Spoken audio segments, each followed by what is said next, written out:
गर्मी के मौसम की शुरुआत हो चुकी है और रीवा जिले के कई क्षेत्रों में जल संकट शुरू हो गया है।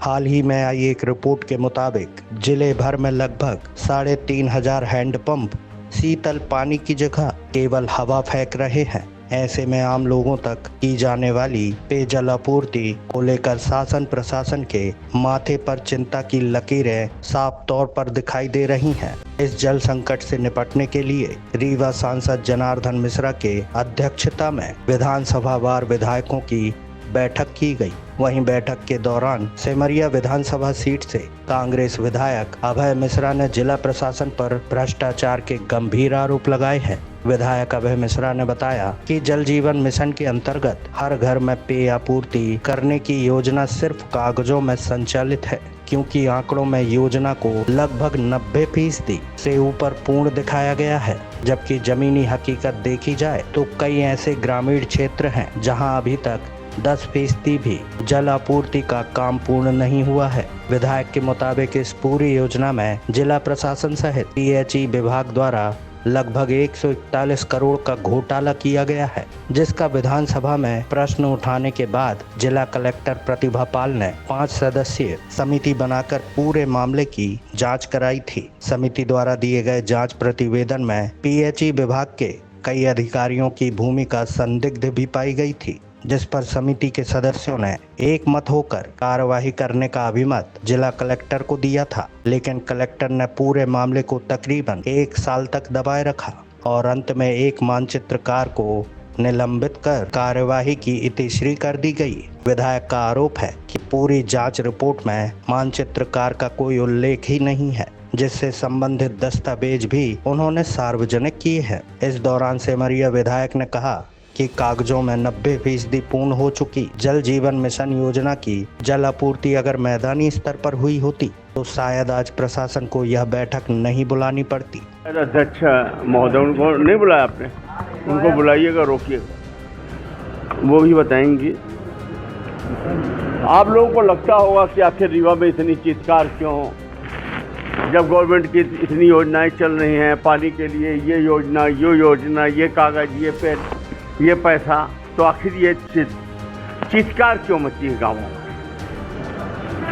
जब कहीं लूट होगा तो नीचे गड्ढा हो, कहीं न कहीं कुछ गड़बड़ होती है तभी नीचे चीख पुकार मचती है। एक योजना है, एक वानगी बता रहे हैं, जल जीवन मिशन।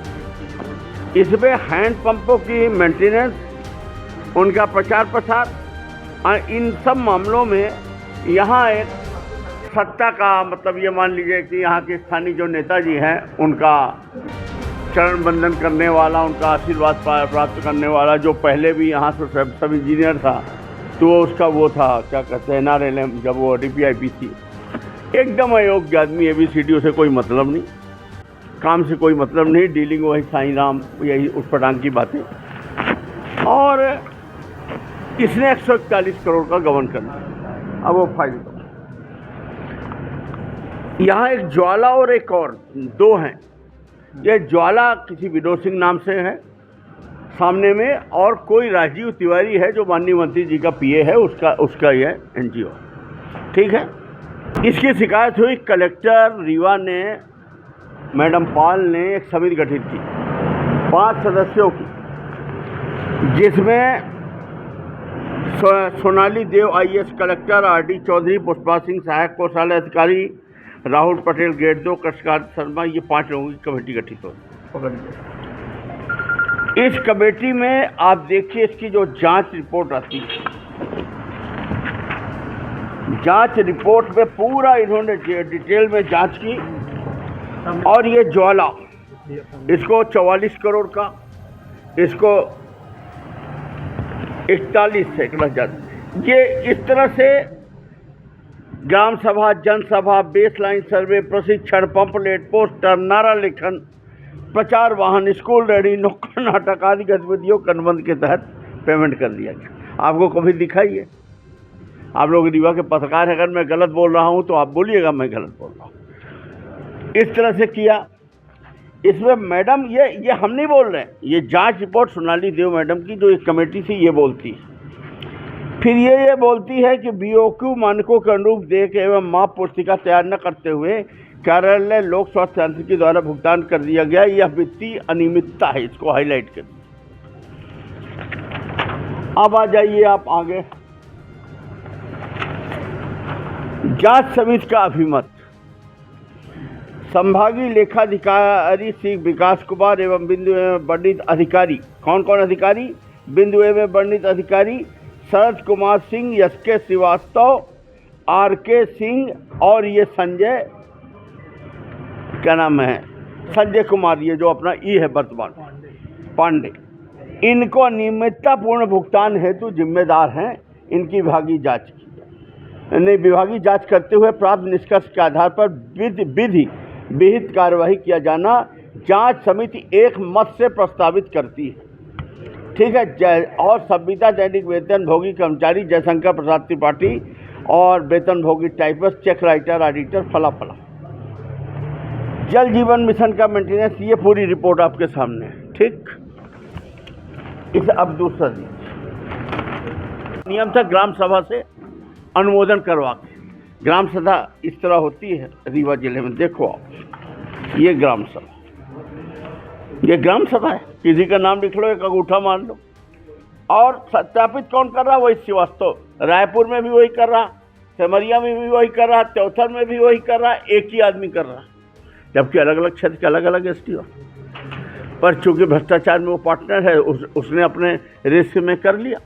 अब ये जो अधिकारी जो 4-5 सोनाली देव मैडम ने लिखा है, दोनों ही पहले शरद सिंह, क्या नाम था वो, ये संजय और ये जो हैं, ये 3 वर्षों का खेल है, 141 करोड़ का। इसमें इन पर कोई कार्रवाई कलेक्टर ने नहीं की।